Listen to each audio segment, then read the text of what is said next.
ही गरीब थे। पिंकी जुड़वा बच्चों को जन्म देती है, जिनमें से एक लड़की और एक लड़का होता है।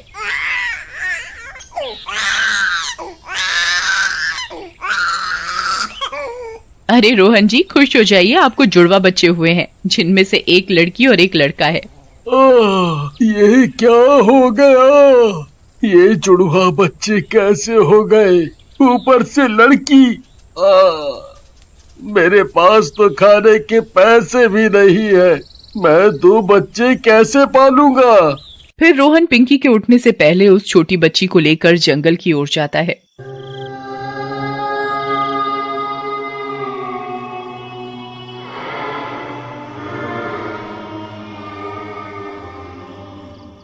बच्ची उसकी गोद में रो रही होती है।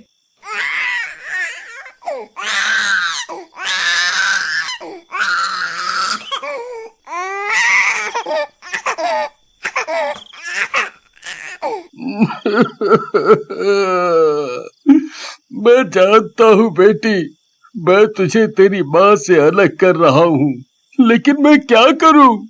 मेरे पास इसके अलावा कोई चारा नहीं है।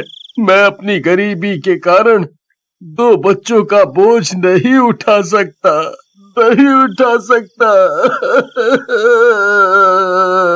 फिर रोहन उस बच्ची को एक पेड़ के नीचे छोड़कर आ जाता है। रोहन के जाने के बाद उस बच्ची की रोने की आवाजें सुनकर उस पेड़ पर रहने वाली एक चुड़ैल नींद से जाग जाती है।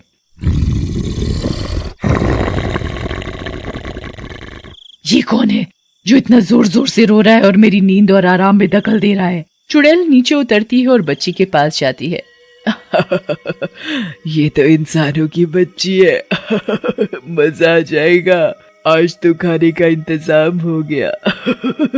नरम नरम मांस। लेकिन जैसे ही चुड़ैल उस बच्ची को मारने के लिए उठती है, वहां एक नागिन चुड़ैल आ जाती है।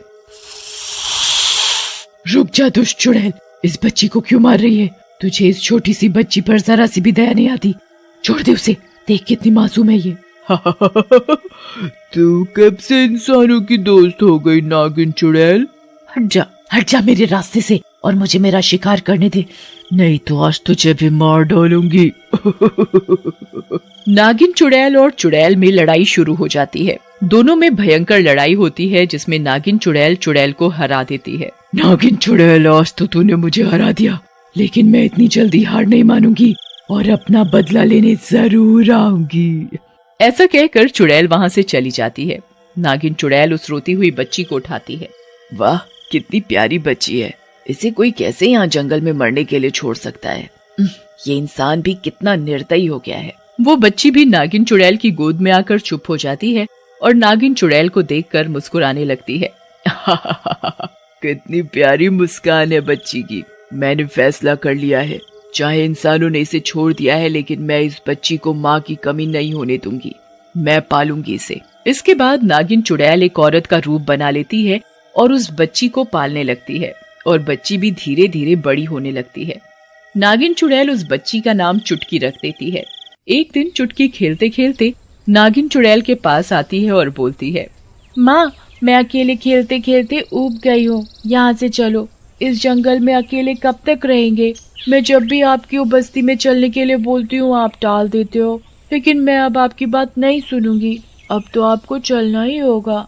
चुटकी की जिद के आगे नागिन चुड़ैल हार मान जाती है और चलने के लिए तैयार हो जाती है, और चुटकी के असली माँ बाप के गांव में ही रहने के लिए आ जाते हैं। धीरे धीरे चुटकी और नागिन चुड़ैल के अच्छे स्वभाव के कारण पूरे गांव वाले उन्हें प्यार करने लगते हैं।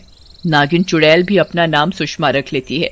एक रात जब सुषमा कुएं से पानी लेकर आ रही होती है, तभी वो जंगल वाली चुड़ैल वहां आ जाती है। क्यों नागिन चुड़ैल, बहुत ही सुंदर नाम रखा है तुमने नागिन चुड़ैल। वाह, मजा आ गया। चुड़ैल, तुम यहाँ कैसे आ गई? तुम यहाँ से चली जाओ। देखो, पूरा गांव मेरी इज्जत करता है और मेरी बेटी यहाँ बहुत खुश है। तुम हमसे हमारी खुशियां मत छीनो। चली जाओ, मैं तुम्हारे आगे हाथ जोड़ती हूँ। तुम में कब से इंसानों वाली भावनाएं आ गई? तुम चुड़ैल हो, भूल गई? हमें सिर्फ लोगों की खुशियां छीननी आती है। ऐसा कहकर चुड़ैल वहां से गायब हो जाती है, और उसी रात जब चुटकी घर पर सो रही होती है, तब वो चुटकी को उठा लेती है और गोद में उठाकर उड़कर जंगल ले जाती है।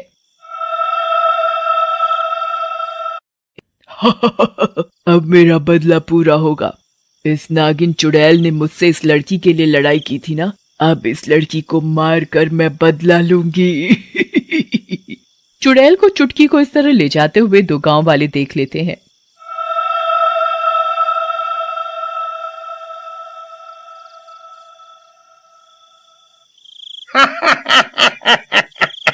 अरे ई का है, इतनी रात को चुटकी कैसे उड़ रही है?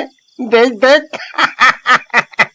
चुप करो तुम, इस उड़ में दांत दिखाए जा रहे हो, ध्यान से देख, चुड़ैल है, उसे उड़ा कर ले जा रही है। हाँ।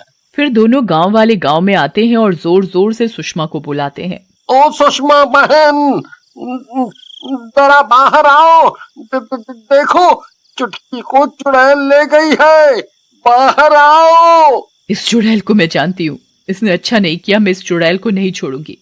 ऐसा कहकर सुषमा अपने नागिन चुड़ैल वाले रूप में आ जाती है। उसे देखकर सारे गांव वाले डर जाते हैं। मुझे मारना मत, मुझे मारना मत।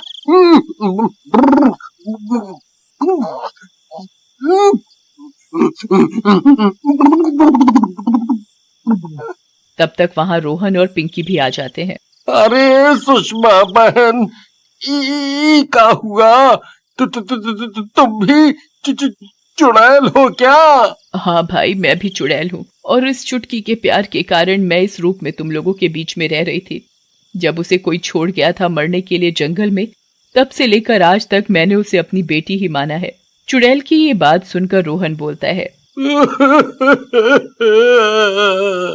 वो बदनसीब मैं ही हूँ, नागिन चुड़ैल मैं हूँ। मेरी बीवी पिंकी को 2 जुड़वा बच्चे हुए थे, लेकिन मैं अपनी गरीबी के कारण चुटकी को जंगल में छोड़ आया था।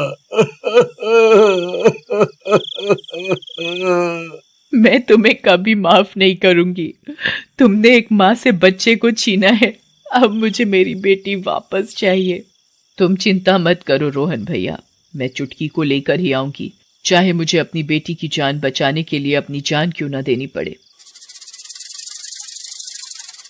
नागिन चुड़ैल के जाने के बाद वहां गांव के पुजारी भी आ जाते हैं और बोलते हैं, गांव वालों का ऐसा प्यार मैंने कभी नहीं देखा। एक इंसान के बच्चे के लिए चुड़ैल लड़ रही है, हमें भी कुछ करना होगा। पुजारी के कहने पर गांव वाले भी जंगल की तरफ जाते हैं। वहीं दूसरी ओर जंगल में, बाहर निकल दुष्ट चुड़ैल, कहाँ छुपा रखा है मेरी चुटकी को? आ गई तू, मुझे पता था तू आएगी अपनी बेटी को बचाने, लेकिन अब की बार तू मुझसे नहीं बच पाएगी। इतने सालों में मैं बहुत शक्तिशाली हो गई हूँ। ऐसा कहकर चुड़ैल नागिन चुड़ैल को बांध देती है और मारने लगती है। तभी चुटकी उनकी सारी बात सुन लेती है और बीच में आ जाती है। नहीं नहीं चुड़ैल जी, मेरी माँ को मत मारो। ये जो भी हो मुझे नहीं पता, ये सिर्फ मेरी माँ है। क्या प्यार है माँ बेटी का। नागिन, भले ही तूने इसको जन्म नहीं दिया, लेकिन ये तुझे प्यार पूरा करती है। तभी गांव वाले पहुंच जाते हैं और पुजारी जी बोलते हैं, दुष्ट, बहुत हुआ, बहुत परेशान कर लिया तूने इन दोनों को। ऐसा कहकर पुजारी जी चुड़ैल पर गंगा जल छिड़क देते हैं और चुड़ैल वहीं जल जाती है। फिर नागिन चुड़ैल चुटकी का हाथ पकड़कर पिंकी के हाथ में दे देती है और जाने लगती है। लेकिन चुटकी नागिन चुड़ैल को पकड़ लेती है और बोलती है, माँ तुम कहीं नहीं जा सकती, तुम ही मेरी माँ हो, तुम्हें मेरे साथ ही रहना होगा हमेशा। फिर गांव वाले भी नागिन चुड़ैल को गांव में ही रोक लेते हैं और वो सुषमा के रूप में ही गांव में रहने लगती है। बहुत समय पहले की बात है। एक गांव में एक छोटा सा परिवार रहता था। उसमें रमेश, उसकी पत्नी मीरा और उनका 2 महीने का बेटा रहते थे। उनके साथ वाले घर में कैलाश और उसकी पत्नी जया रहते थे। दोनों परिवारों में बहुत अच्छा रिश्ता था। एक दिन मीरा गर्मी में रसोई में काम कर रही होती है। तभी उसका बेटा रोने लगता है। अजी सुनते हो, जरा मुन्ने को हवा कर दो। देखना कैसे गर्मी की वजह से बेचारा पसीने पसीने हो रहा है और रोए जा रहा है। अरे भाग्यवान, मुझे भी तो काम पर निकलना है। पर मैं भी तो काम कर रही हूँ। आप इस गर्मी का कुछ करो जी, दिन पे दिन बढ़ती जा रही है और जीना मुश्किल हो रहा है। अब इसमें मैं क्या कर सकता हूँ? चलो अब मैं जा रहा हूँ, कैलाश मेरा इंतजार कर रहा होगा। रमेश और कैलाश दोनों काम पर निकल जाते हैं। रास्ते में उनको एक दुकान के आगे भीड़ लगी हुई दिखती है। वो जाकर देखते हैं तो पता चलता है कि वहाँ एक औरत ने एसी की दुकान खोली है। अरे भाई कैलाश, ये औरत कौन है जो एसी बेच रही है? हमारे गांव की तो नहीं लग रही। हाँ रमेश भैया, बिल्कुल सही कहा तुमने। और मुझे तो ये समझ नहीं आ रहा कि बिना बिजली के ये एसी कैसे चल सकते हैं। चलो जरा चलकर इससे पूछते हैं। दोनों दुकान में जाकर उस औरत से पूछने लगते हैं। मेरा नाम बेला है, मैं इस गांव की नहीं हूँ, मैं तो शहर से आई हूँ। पर हमारे ही गांव क्यों? और ये एसी बिना बिजली कैसे चल रहे हैं?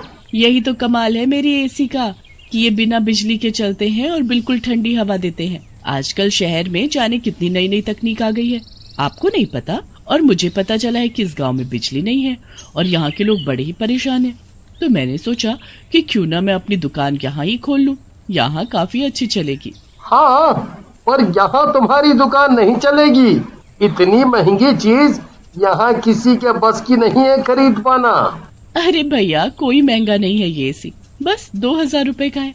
आपको यकीन नहीं है तो ऐसा करो कि आप बिना पैसा दिए ही एसी ले जाओ। जब अच्छे से इस्तेमाल करके आपको यकीन हो जाए तो पैसे दे जाना। ये औरत इतने भरोसे के साथ बोल रही है तो एसी बढ़िया ही होगा। मैं तो कहता हूँ कि आप एक एसी ले ही लो, मीरा भाभी को बड़ा ही आराम मिल जाएगा। हाँ, वो पूरी रात मुन्ने की हवा करते करते ही निकाल देती है। मुन्ना भी फिर चैन से सोया करेगा। रमेश उस दुकान से एक एसी खरीद लेता है। मोहन की तरह कुछ और लोग भी उस दुकान से एसी खरीदते हैं। रमेश खुशी खुशी वो एसी लेकर घर जाता है। अरे वाह जी, आप तो बढ़िया चीज लेकर आए हो।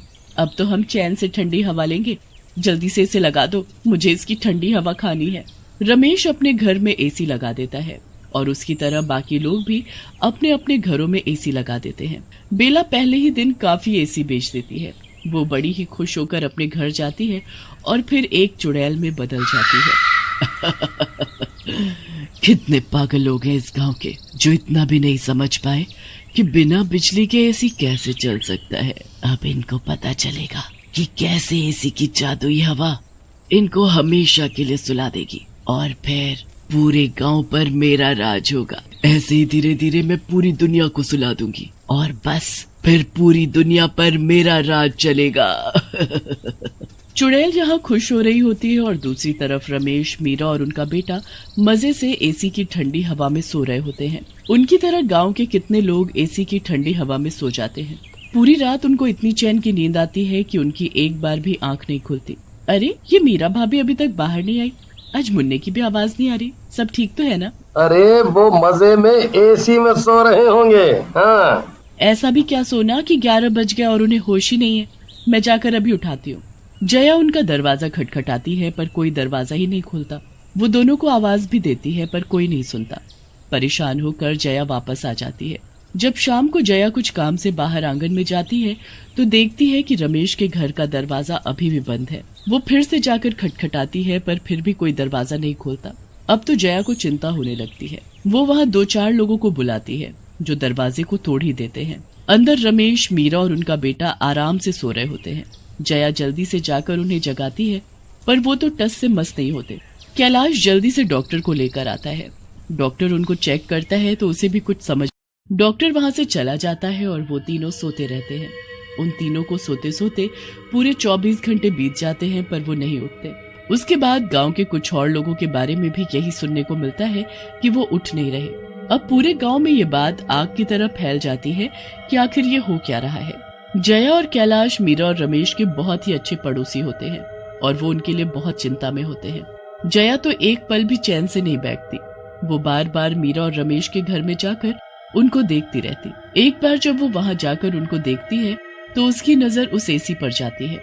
ये कमरा कुछ ज्यादा ही ठंडा हो रहा है, कहीं ये एसी इन लोगों को नुकसान न करे। मैं इनसे बोलकर सबसे पहले इसे ही बंद करवाती हूँ। जया घर जाकर कैलाश को बोलती है कि एसी को बंद कर दे। कमरा बहुत ज्यादा ठंडा हो रहा है, पर कैलाश को वो एसी बंद करना नहीं आता था। जया को चैन नहीं पड़ता और वो रात को ही उस एसी बेचने वाली से ये पूछने चल देती है कि एसी कैसे बंद होगा। बेला के घर का दरवाजा बंद होता है। जया दरवाजा खटखटाने ही वाली होती है कि उसे अजीब सी हंसने की आवाज आती है। अरे, ये इतने अजीब तरीके से कौन हंस रहा है? ये औरत तो यहाँ अकेले रहती है।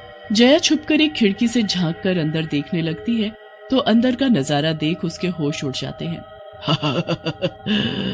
अब वो दिन दूर नहीं जब मैं इस गांव के सभी लोगों को हमेशा हमेशा के लिए सुला दूंगी। फिर इस गांव पर बस मेरा राज होगा। हे भगवान, ये एसी वाली औरत तो एक चुड़ैल है। मतलब ये सब किया धरा इसी का है। इसी के एसी की हवा से गांव के लोग सो गए हैं और उठ नहीं रहे। मुझे जल्दी से जाकर ये बात सबको बतानी होगी। जया जल्दी से घर जाती है और बुरी तरह हांफने लगती है। कैलाश उसे ऐसी हालत में देखकर घबरा जाता है। क्या हुआ जया, तुम इतनी परेशान क्यों हो? तुम तो उस बेला के पास गई थी ना? वो एसी बेचने वाली चुड़ैल? चुड़ैल? हाँ, वो बेला कोई आम औरत नहीं है, बल्कि वो तो जादुई एसी बेचने वाली चुड़ैल है। उस चुड़ैल का मकसद इस गांव के लोगों को हमेशा के लिए सुला देना है। वो इसलिए यहाँ आई है।